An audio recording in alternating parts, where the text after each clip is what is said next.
Okay, folks, the Hero 2000 had an option for a demo ROM. And if you purchased it, you got 11 routines that HEATHKIT put together to demonstrate the robot.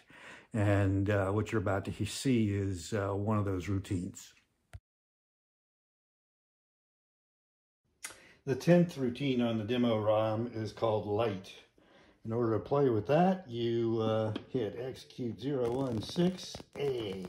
Please select one trophy. A.